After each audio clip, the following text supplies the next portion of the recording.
Hello everyone, and welcome to the African Leadership Konnect. My name is Michael Nimoh, and I'll be your host. Let me just chip in this. You made mention of the budget issue. You know, one thing I always advise people is that when you have a budget, once you get your money, take away for those of us who are religious, you take away our tithes, and then your investment and savings, just put it away. Some way, somehow, you'll be able to survive on what is left. But if you decide to spend before you invest, you will never invest. Yeah. So it's one of the things I've been advising people to do. You invest, some way, somehow, you survive through the month. Yeah. So it's a very important thing. Yeah. And I think it's good you mentioned, for those who believe in tithe or everything, I've realized that the times I missed my tithe are the times that I did not take it off first. I said, oh, you know what, you let me deal with these things. I'll pay it. And then before you realize, you're like, okay, if I should take this off my account, I'm down to zero. And then that is where you're like, God, you understand. You should understand, God. I'll do better next month. It's very true. First, take it off. And I think you'll survive some way. You'll survive. Some way, somehow, you will survive. All right, thank you. This is great, Ernest. So now we know about securing our financial future. So what tools and resources are available to those who want to secure their finances? And so that is a two-part question. So what tools and resources are available? So those who are interested in securing their financial, securing their future or financial future. And then these tools and resources, where can they even access them? All right. So I think at the moment, there are a number of let me tackle the tools first. A number of tools are available via the internet, even on our phones. When you go to App Store or Play Store, there are apps that can help you in budgeting, apps that can help you in personal finance planning. For example, there is what we call Mint or YNAB. These can help you to properly structure your funds. And some of them even have prompters such that based on certain metrics or parameters you set, be able to prompt you when you are going off by budget or when you are doing things right. And so those of us who have smartphones, either an iPhone or an Android, just go on to Play Store or App Store, try to type out or search financial planning tools or budgeting tools. A number of these tools will come up that can be very, very useful for you. There are so many calculators out there you can get to help you to even project. For example, if I put in 500 CDs, assuming an interest rate of say 15%, how much am I likely to get in the next 2 years, 4 years? All these things are available over the internet and even on our phones. And so at the moment, we do not have excuses not to plan our finances. They are just right on our doorsteps. On the resources, I would say that there are a number of books online. There are a number of articles that people have written on personal finance, which now you can even get them in PDF.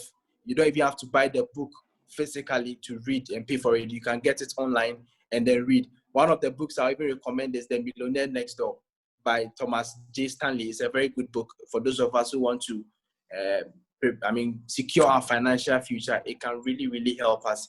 And this popular book too by Robert Kiyosaki, Rich Dad Poor Dad, is a very, very powerful book.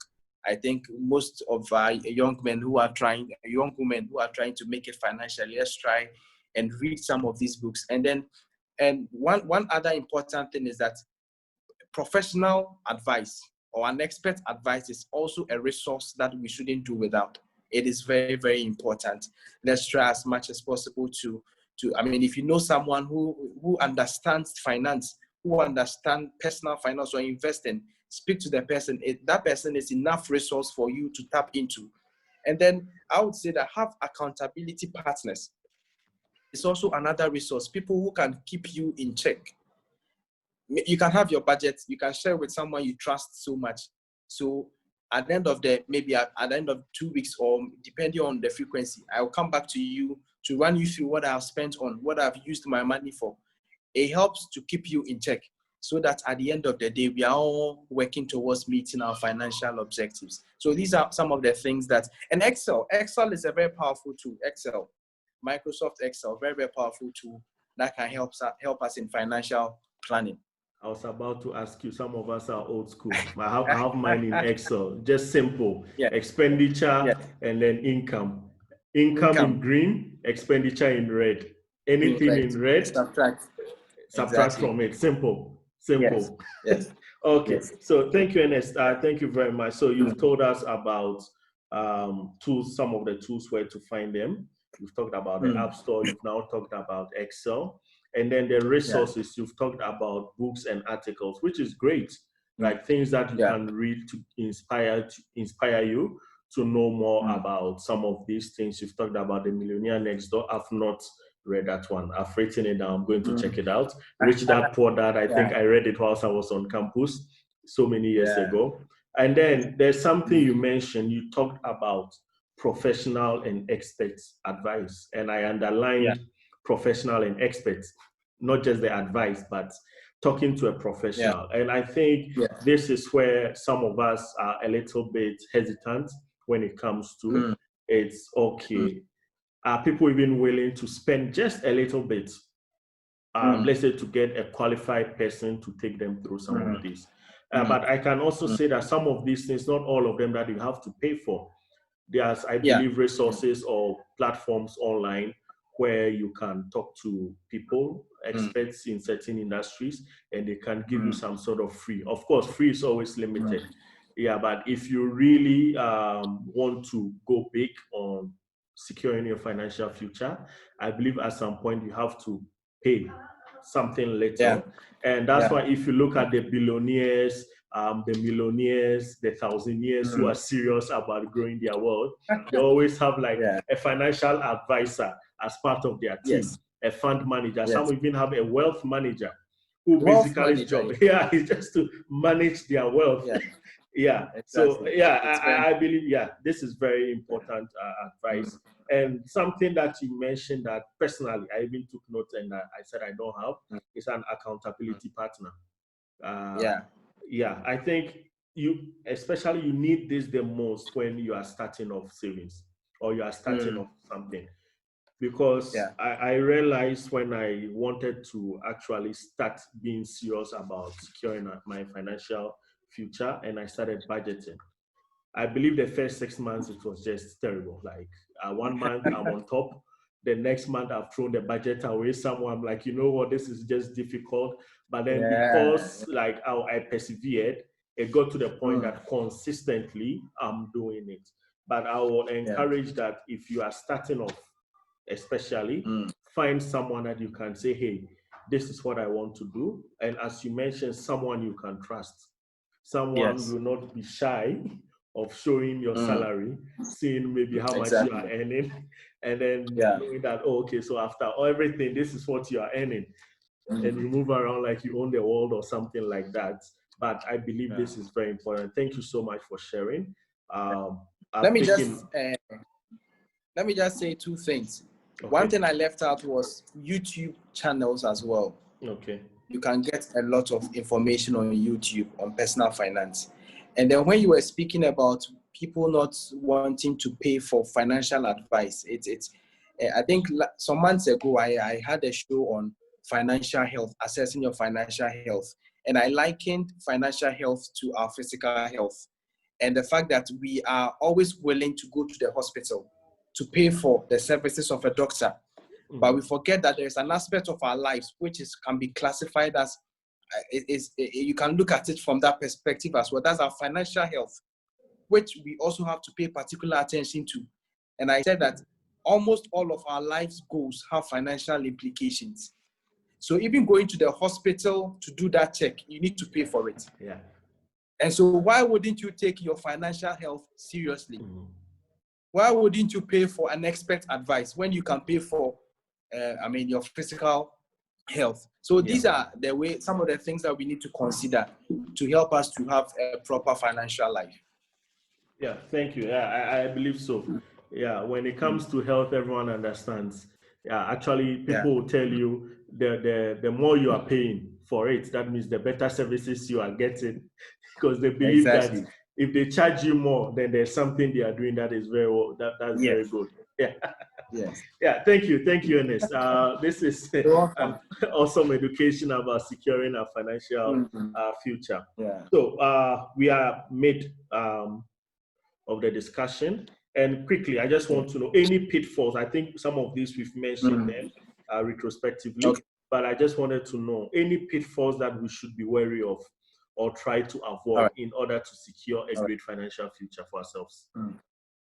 I think one of the most critical thing for me is procrastination. Procrastination. The thing is that you listen to financial talks, you are fired up, you want to do more. I'll start today, I'll start tomorrow. The next thing, 1 year has passed, you haven't done anything. I think that the best time to start is now. Tomorrow may be too late. And so procrastination is something that we need to try and avoid when it comes to planning for our future financially. We need to act now. The other thing is lack of discipline. See, financial planning hinges on discipline. Because if I set goals today, if I have a budget today, if I have plans today, and I'm not able to keep up to them, then I miss the whole thing. So lack of discipline is something that we need to be wary of. We need to watch out for. The other thing is not keeping track of our expenses. And that's where we tackled, we spoke about the budget. You need to track where your money is going. If money is coming, you know where your money is coming from. Why wouldn't you track where the money is going? It is very important. Very, very important that we track our expenses. And then lack of making uninformed decisions. So you want to take a financial move, you have no clue, you don't have any idea how it works, and then you just jump onto the boat, and then you are gone. It is a very suicidal thing to do, and that's why most of us in our part of our world have lost a lot of money, because we thought, okay, everybody's doing it, let me also go that route, without having enough knowledge about how the thing works. So experts are not seeking expert advice is one of the things we need to watch out for. If you don't have knowledge about it, speak to somebody who knows about it. Let the person guide you. And then those of us who live from paycheck to paycheck, it is a very bad habit. Your salary comes, and the next thing is that you are looking forward to the next payday. It is not right. It will not help you to achieve or secure your financial future. You need to have room. Don't live from paycheck to paycheck. Have some savings. It's something we need to watch out for. We also need to, one thing we need to avoid is taking debt to finance things that do not appreciate in value or consumables. It is very, very important, because I've seen a number of young people who have taken loans because everybody else is taking loans and spending the loans on things that really do not add value. Remember, when you take loan, you are paying for it, paying for, the amount you have taken, as well as the interest for somebody loaning their money to you. It is very, very important. So loans are not free. Debt is not free. And so you need to take debt to finance things that appreciate in value. One common thing you will see in a part of the world is people taking loans to marry. Why can't you, if it is 10,000 cedis, I'm talking cedis because I'm in Ghana, if it's 10,000 cedis I have, why can't I structure my wedding within the 10,000? Do I have to borrow to finance my wedding, and then I enter into marriage starting off on a debt mode? That distorts a lot of things. Yeah, so we need to. You are shaking the tables, Ernest. Now you are shaking the tables. Yeah, I know that the tables that I'm shaking is a very delicate one, I know. But you see, if we want to really secure our future, it is very important. Let me just delve into this off record. But you see, one of the things that may bring problems in marriage is money. If there is no money, you can have problems in your marriage.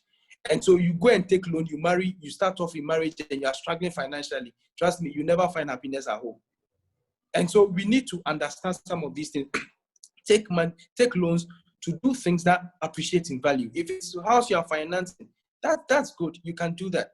If it's a car that will generate future income to you, that is fine. We need to watch where we draw the line between things that appreciate in value and things that depreciate in value. And then let me also add that mistake that we usually make is the fact that trying to build our dream house as our first house. This is important because what will happen is that you may not have the funds to complete your dream house, and the house will not be in a state that you can stay in. So you end up paying rent on one side, and yet you've not been able to complete your house.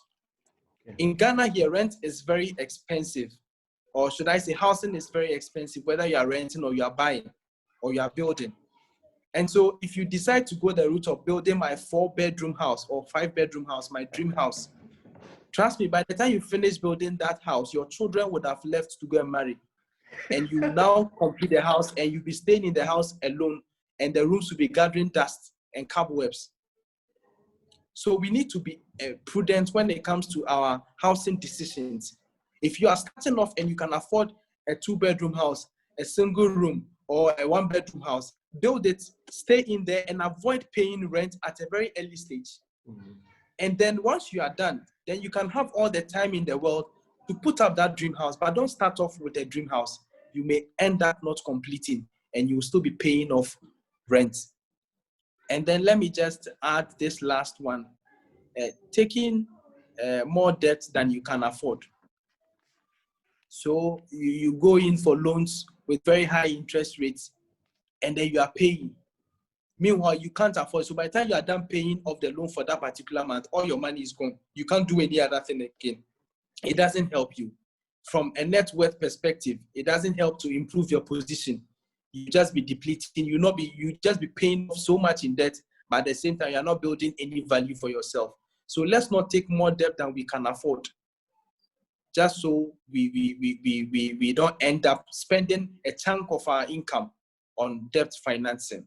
And then lastly, let me add this one, that let's not make financial decisions based on peer pressure or negative influence. What is good for A is not good for B. The fact that my friend is doing it doesn't mean I should also do it. Our situations are different. We all have different financial situations.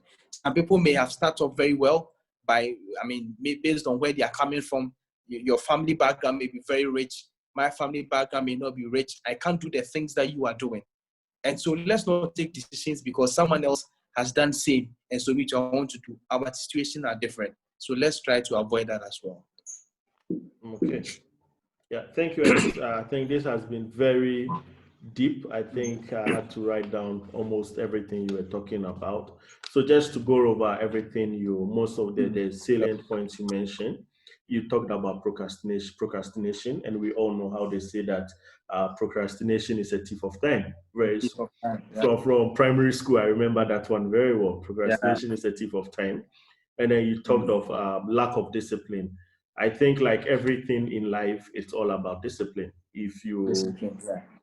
For me, I know, like, yes, I want to be in a certain shape, and I'm not in that shape because I know I'm not disciplined when it comes to physical exercise.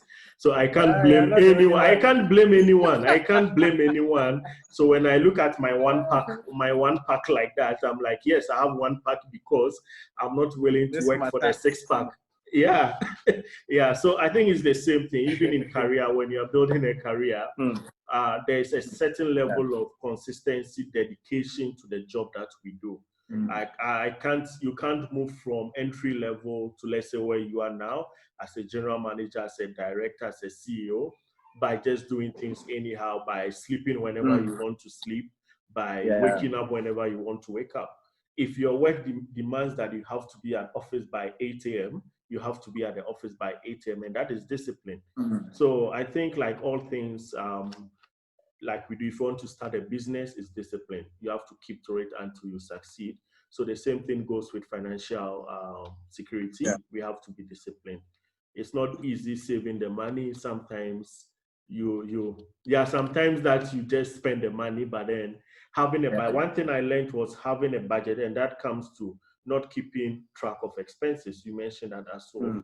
And personally, I've seen that the months or the periods that I did not have a budget or go according to my budget, I just figure at the end of the month, I'm like, okay, where did I spend the money? Where did the money go? What did I spend the money on? I could not keep accurate track of it. like 50% of the money, I did not know where it ended up. Maybe the rent and other things I could easily see, but then the rest of the money is, okay, I did not go out, but where is the money? So I think learning how to keep track is very important of expense. And I think even if you have a budget, it helps you to preempt or plan for the month. For example, if I know in November, some of the expenses are quite standard. Like you have to go to office, you have to incur transport costs one way or the other. If you are driving, you have to buy fuel. If you are not driving, you have to pay for public transport or other means to go. Your rent, if you are renting, if you have your own house but it's on mortgage, maybe you know your mortgage payment. If you have loans, some deductions that are coming in. Entertainment like maybe DSTV or whatever subscriptions that you have, airtime, data, and like those things, you know them. And then if you have a kid or you have a family, then you have also the family, maybe school fees. This period I have to pay school fees, stuff like that. So actually, even before the month arrives, you know that, okay, this I'm getting XYZ and XY is going into all of these. And maybe Z is what we have as a family or as myself to spend. So it's very important, keeping track of expenses. And then you talked about making uninformed decisions. I think it's very self-explanatory. We've already discussed having the experts to advise us on what we do. And then you talked about living paycheck to paycheck. And this comes in when you mention having a budget, having a savings, having a sort of something you put aside. Because one day a paycheck will not come, and then you'll be in trouble. And then you mentioned taking debts to finance those things that do not appreciate. Yes, there's a story that if I should tell it now, the person will know I'm talking about him. So I'm not going to say it because it's so unique that, but then I think there are several, and I think it ties into peer pressure, not letting peer pressure, that the fact that you have a friend who has bought a house or who has built a house, so you also start aggressively pursuing a building project that you don't have the financial stamina to complete, or buying a car just for the sake of driving a nice car so that everyone will see that you've arrived. Yes, that's very true. Then you talked about trying to build your dream house as your dream home as your first house. Cut your coat according to your size. If you can afford it, all well and good. If you cannot, start from somewhere. You get to that later. And then you talked about taking more debts that you can afford.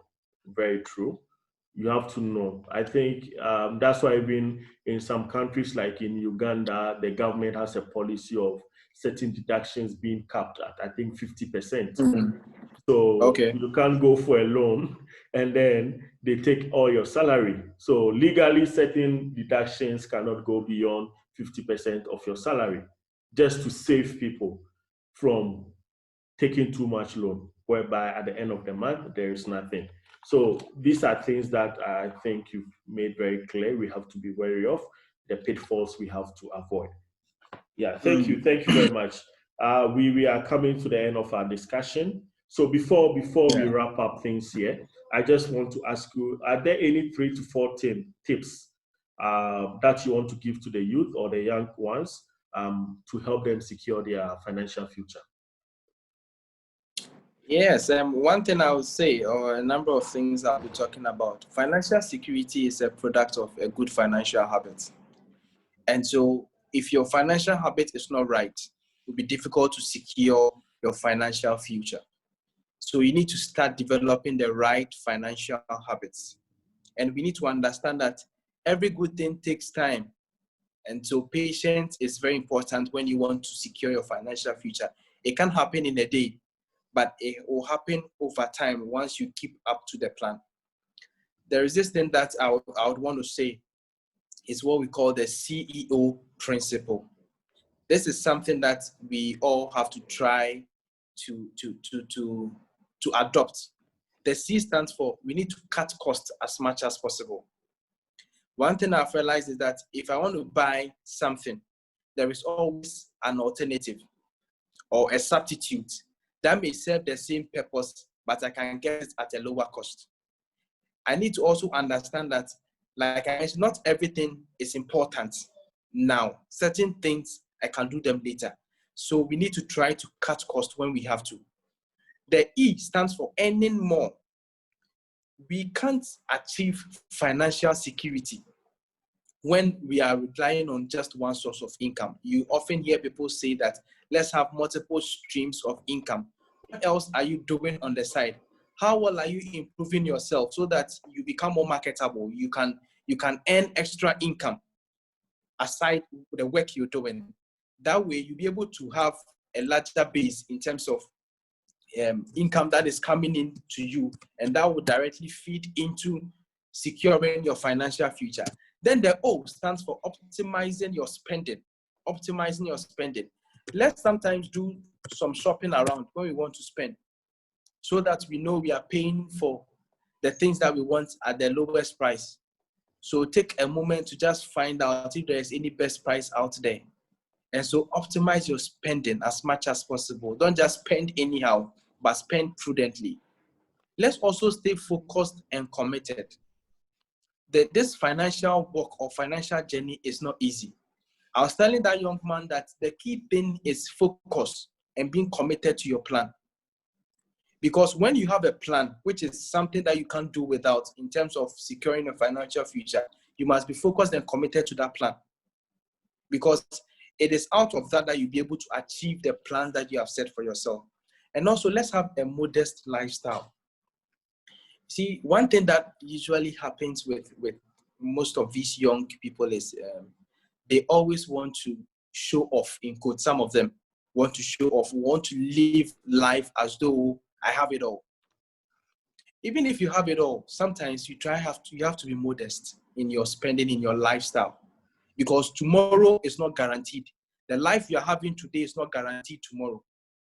The resources you have at your disposal today doesn't mean you may have them tomorrow. Something may happen along the journey. And so let's try and have a modest lifestyle. I touched on earning more, and just it ties into the fact that we need to invest in ourselves. We need to develop ourselves. We need to build our capacity.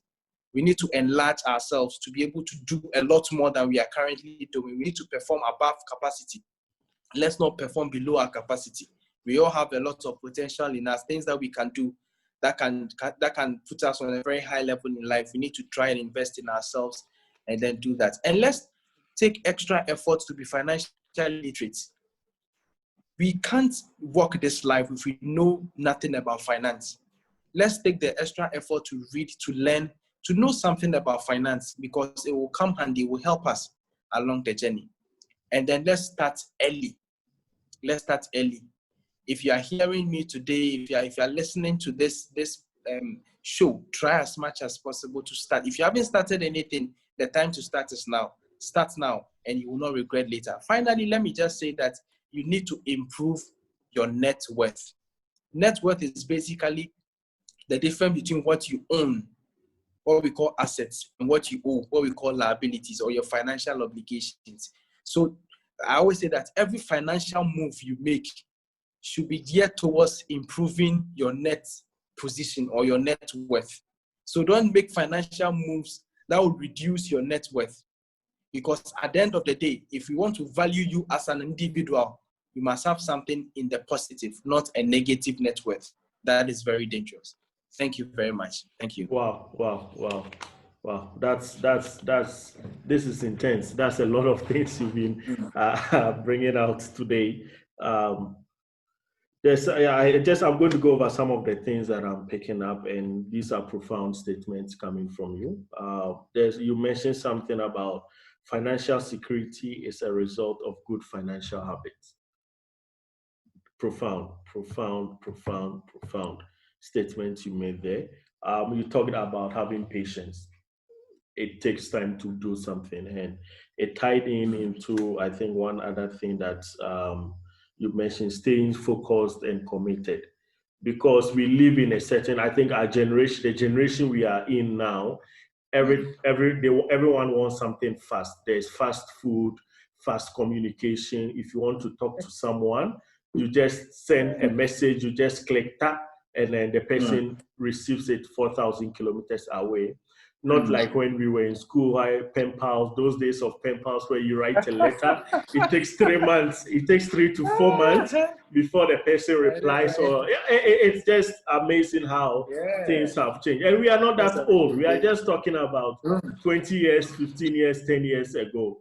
But we live in a fast society. So there are so many people that even when I interact with, they think that, oh, you know, like when you sit in an interview and then you are interviewing someone for a job, this is entry-level job, but then the person is talking big numbers. I'm like, okay, because the person wants to just get a job that he can immediately rent that fine apartment somewhere, buy a car, nice car, driving it around. Everything is fast. Everything is fast, but we have to learn that the good things take time. Patience, the good things take time. And it's these things. I think there was a time I was discussing with someone the difference between being wealthy and being rich. And I told them that there are those who are rich, and then there are those who are wealthy. They are not in the same class. The wealthy guys have built something for generations to come. In fact, generation or two after them will not have to suffer. But then the rich ones are those that once their source of income is cut off, they are done. They are That's done. the thing. They have money today, but if that source of income is just cut off, they are done. That's it. True. Very, very true. And the wealthy guys, it took them time. Some of them, even it was not them who built where they are right now. It was started generations ago, and they just keep adding onto it and adding onto it. So having patience is very critical. And something new I've learned today is the CEO principle. Cut costs as much as possible. Look for substitutes. Earn more.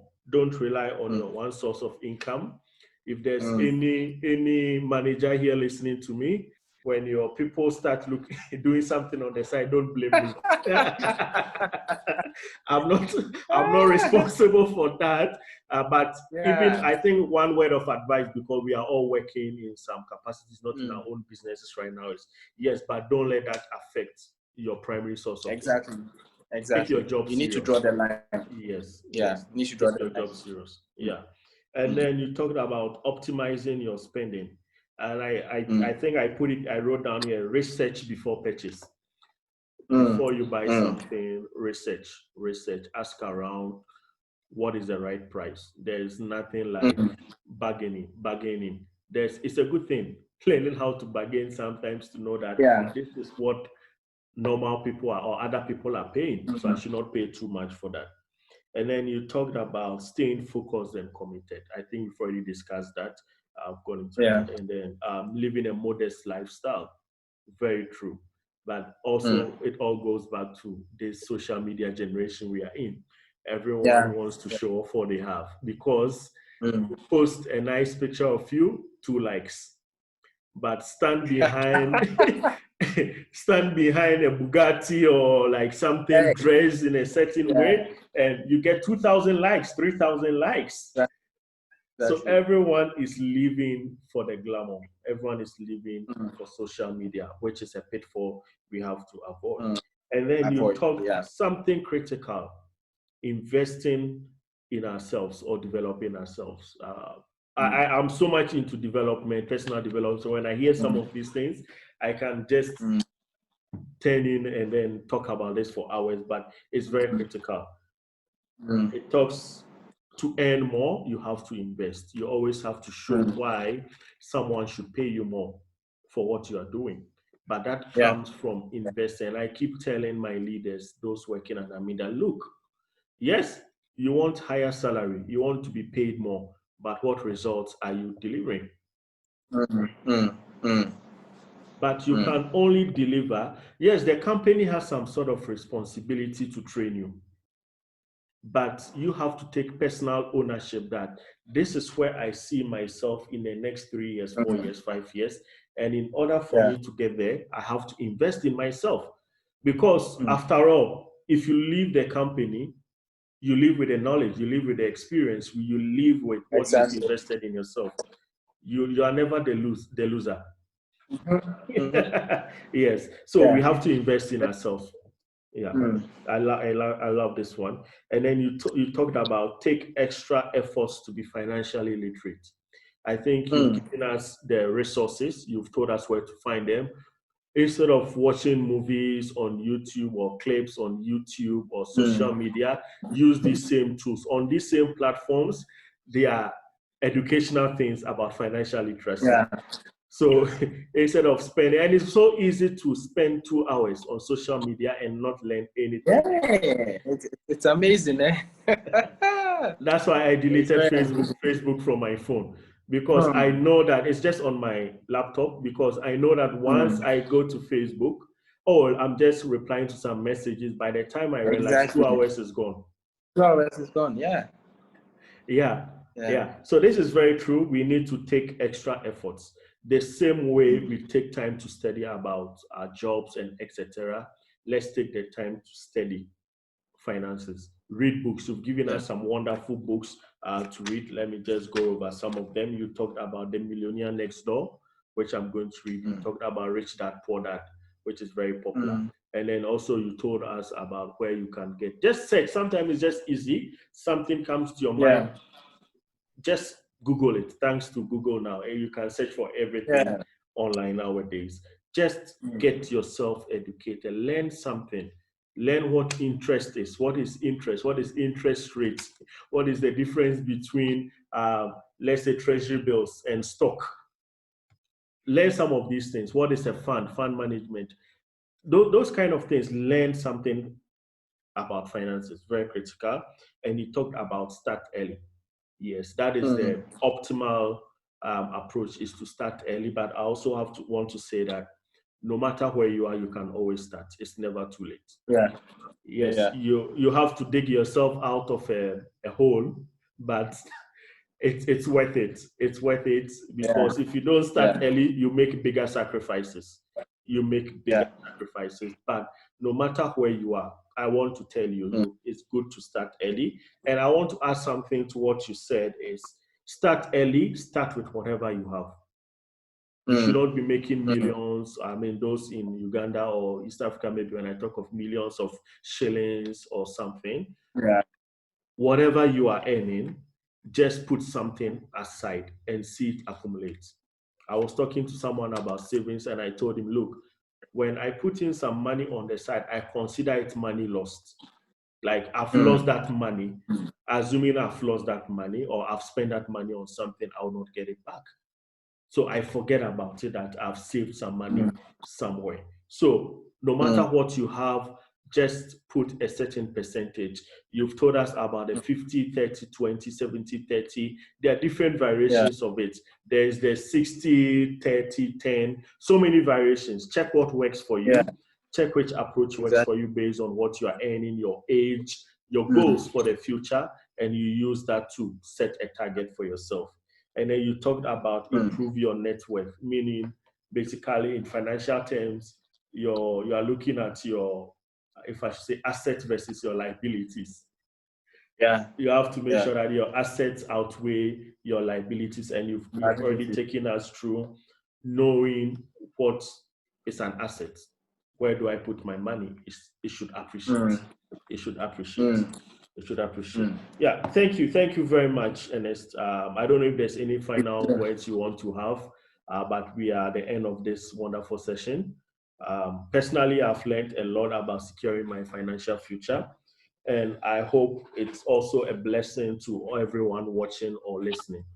Like personally, I've learned a lot, and I look forward to having you again on another episode. But thank you very much today for the time today. Thank you too. Thank you too. I'm very, very grateful.